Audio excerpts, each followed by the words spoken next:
En 1963, Dassault développe un avion d'affaires, le Mystère 20. Le Mystère 20 est développé en appliquant des solutions techniques éprouvées sur ces avions militaires. Il reprend aussi l'idée de Sud Aviation pour la caravelle des moteurs à l'arrière de l'appareil. Dans un premier temps baptisé Mystère 20, il portera le nom de Falcon 20, plus facile à prononcer pour les Américains. En 1954, Dassault entreprend l'étude d'un avion de liaison qui rompt radicalement avec la lignée des bimoteurs précédents. Le Méditerranée est un biréacteur à voilure en flèche bénéficiant de l'expérience acquise sur les chasseurs Ouragan et Mystère. Il reste à l'état de projet. En 1959, une étude concernant un appareil appelé Mystère 100 marque le passage des moteurs de la position en nacelle sous voilure à celle en nacelle accolée à l'arrière du fuselage. 2 ans plus tard, un avion similaire est étudié sous le nom de Mystère 20. Le Mystère 20 est un biréacteur pour 10 passagers pouvant voler à Mach 0,8 en croisière. Le nouvel avion est initialement prévu pour des missions de liaison à l'échelle européenne avec 1000 à 1500 km de distance franchissable.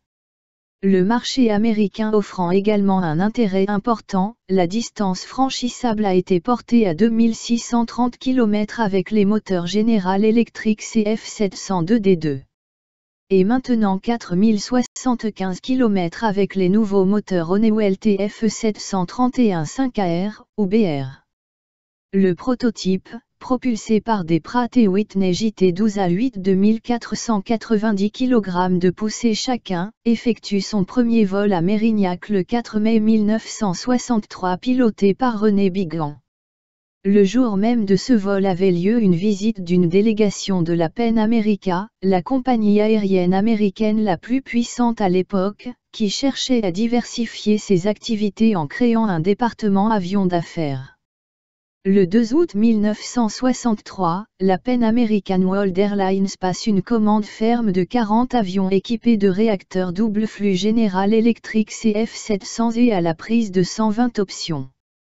Des versions extrapolées du Falcon 20 sont étudiées, notamment les Falcon 30 et Falcon 40 prévus respectivement pour entre 30 et 40 passagers, afin de desservir des lignes commerciales secondaires.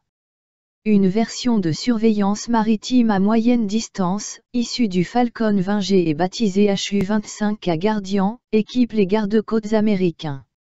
En 1977, la marine française passe commande de 5 appelés Guardian. 477 Falcon 20 et 38 Falcon 200 ont été construits dont 512 ont été vendus à l'exportation.